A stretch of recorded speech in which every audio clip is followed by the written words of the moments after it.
Welcome to episode 7 of my series Making the Changes, where we work on all the skills that lie behind using chord tones to improvise with. Just a reminder of what we covered last time, which is using melodic cells to play across chord changes. We're still using the opening A section to Autumn Leaves in E minor, and we use the cells 1, 2, 3, 5 or 8, 7, 6, 5. And against the progression, mixing between those, we could go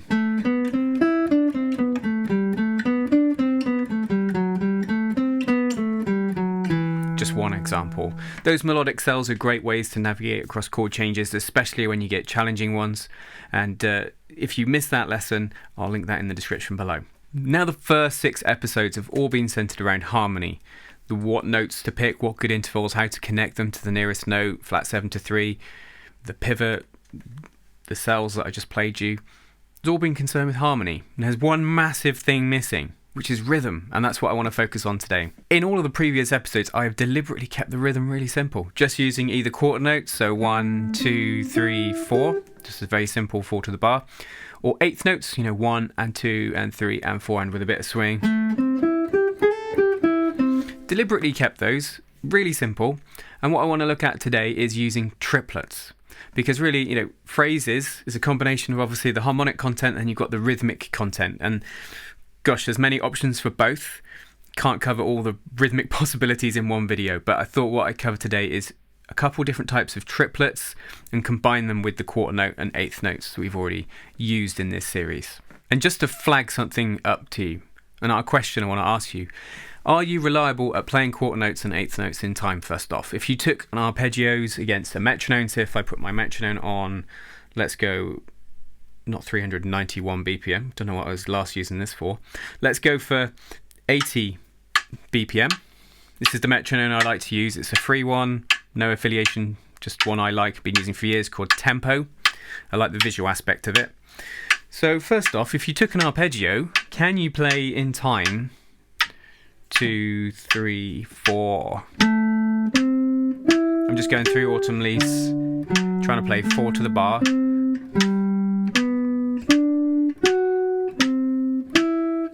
Literally just playing 1, 3, 5, 7. So make sure you can do quarter notes and lock in with that beat, and then swung eighth notes. So 1 and 2 and 3 and 4 and 1, 2, 3, 4.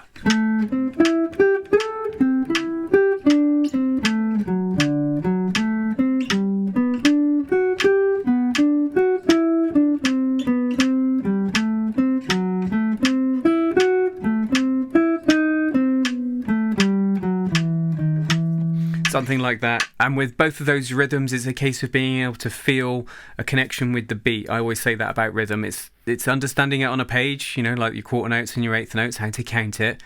But ultimately, it comes down to how well you connect with the pulse, whether it's a backing track or people you're playing with, how you feel that time, and making sure you can put different rhythms in that space and not go out of sync, go out of time. So check you're okay with both of those rhythms first, but the focus of this lesson is triplets. We will start by looking at eighth note triplets. So if I just put this notation on the screen, you'll see here we've got a bar of triplets and a bar of quarter notes. I like to count triplets like this: 1 triplet, 2 triplet, 3 triplet, 4 triplet. You may also come across people counting that as 1, 2, 3, 2, 2, 3, 3, 2, 3, 4, 2, 3. Both do the same job. Pick what works best for you. Now you'll see there, one triplet, an eighth note triplet that is, takes place in the space of one quarter note. Remember, one quarter note equals one beat. So if you see here, that rhythm is going 1 triplet, 2 triplet, 3 triplet, 4 triplet, 1, 2, 3, 4. 1 triplet, 2 triplet, 3 triplet, 4 triplet, 1, 2, 3, 4. And that triplet there is 3 evenly spaced notes in the space of one beat. And one very valid question you might have is, why on earth are they called eighth note triplets? Well, if you look at the next example, musical example, you'll see here the striking similarity between the eighth notes here in the second bar in terms of the appearance, the way they're joined together at the top.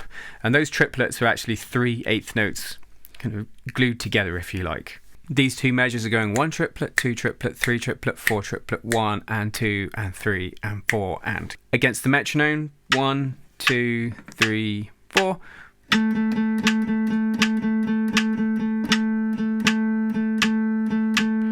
triplet, 2 triplet, 3 triplet, 4 triplet, 1 and 2 and 3 and 4 and. So just wanted to show you there how the triplets relate to both quarter notes and eighth notes. So you get an eighth note triplet in the space of 1 quarter note, and it would take up the space of 2 eighth notes, because 2 eighth notes add up to a quarter note. And again, about being rhythmically reliable, one thing you could do is practice your arpeggios with a triplet rhythm and just play each note 3 times. So if I took 1, 3, 5, 7, I could go.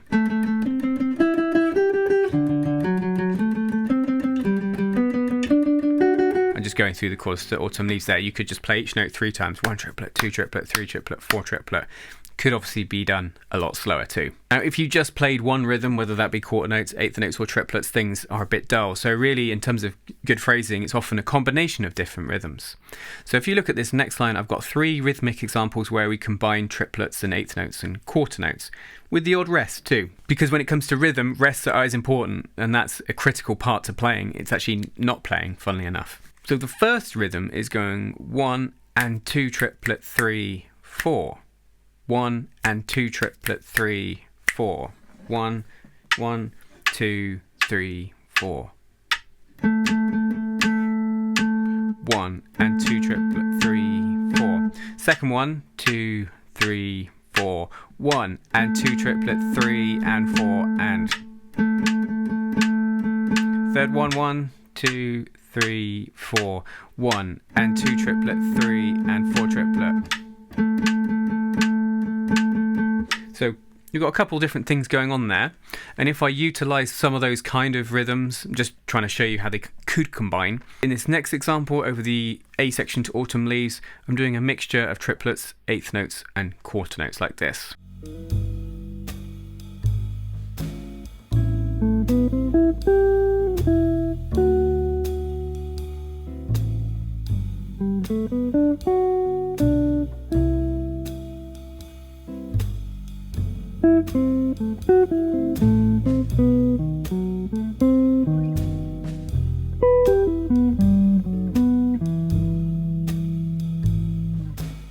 There's more that could be done, of course, to make it more interesting. I am deliberately keeping things as simple as possible to just show you the impact a triplet has and the way it creates variety, playing 3 notes against a beat instead of 2 or 1. So that's eighth note triplets. Another one I want to talk about today is quarter note triplets. I think these can be used to great dramatic effect in phrasing. Here's what they look like. You'll see them in the first and the third bar here, the second and the fourth bar, just to show you how they relate to other rhythms. So this is a triplet which lasts for 2 beats. So it's a long triplet. And you'll see you can fit 2 of them in a bar because they last for 2 beats. That's when we're in 4/4. It's got to add up to 4. So if I put the metronome on, 2, 3, 4. 1 triplet, 2 triplet, 1, 2, 3, 4.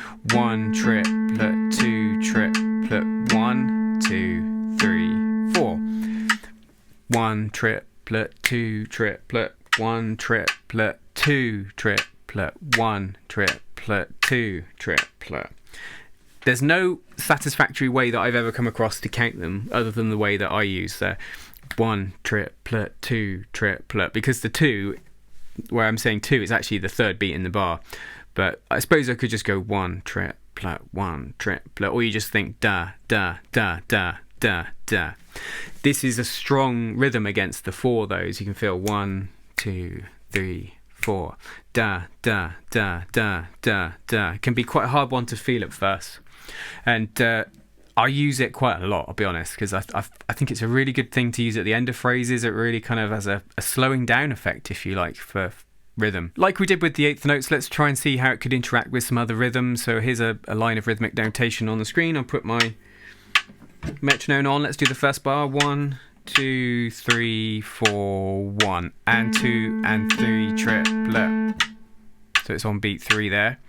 Second bar. 1, 2, 3, 4. 1 triplet, 3 and. Third bar. 2, 3, 4. 1 triplet, 3, 4 and. Second bar. Sorry, fourth bar. So at the minute it might not sound massively different maybe to the eighth note triplet. You're probably just still hearing 3 notes grouped together there. Let's hear it in an example.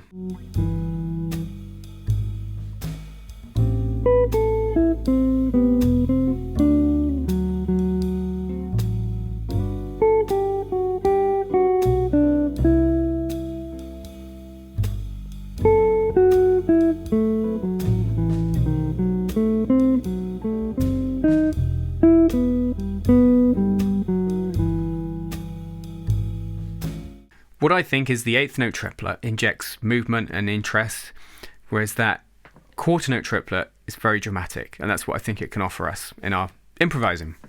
Again, I could just practice my arpeggios with quarter note triplets like this.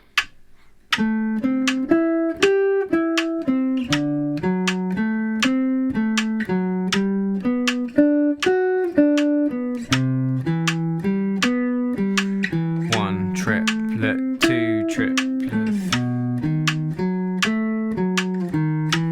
Just creates a very different feel to 1, 2, 3, 4, or 1 and 2, those quarter notes and eighth notes. Practicing like that will just help you get comfortable with that rhythm. Now, whilst phrases are often combinations of different rhythms, there's no shame in practicing just with one rhythm, just for you to get, as I said, reliable and confident and used to feeling it. Now, one headache I don't want to give you today, but I just want to make you aware of it for the future, is that you can have a rest within a triplet. Just look at this notation on the screen. You'll see rests at different points within a triplet. This can be a bit of a pain when you first encounter it. Don't worry about it today, but just be aware it's a possibility. Now, the final rhythm we look at today isn't technically a triplet, but it creates a very strong 3 feel, and we call it the 3 against 4. And you'll see here on the screen we have a dotted quarter note. Now, this lasts for 1.5 beats, so that's going to be 1 and 2, and then you get another dotted quarter note for 1.5 beats, so that gives us a total of 3 beats so far, and then a note on beat 4, a quarter note, to add up the bar to 4, assuming we're in 4/4. So it goes 2, 3, 4, 1 and 2 and 3, 4, 1 and 2 and 3, 4, 1 and 2 and 3, 4, 1 and 2 and 3, 4.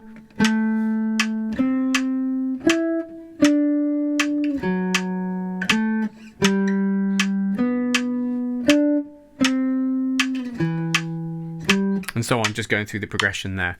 Now, if I rolled that out into a kind of solo-ish sort of thing over the changes that we've been doing so far, putting that 3 against 4 feel, we could have something like this.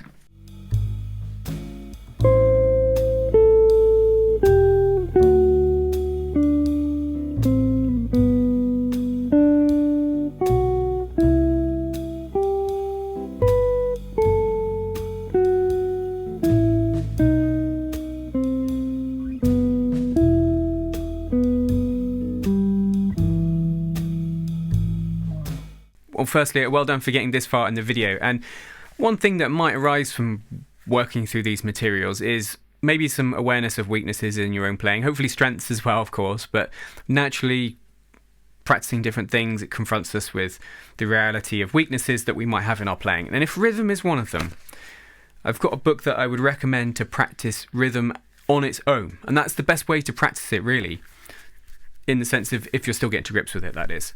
And this is the book I use often with students. It's called Basic Rhythmic Training by Robert Starrer, and it is just different rhythms to read and play, to play against a metronome.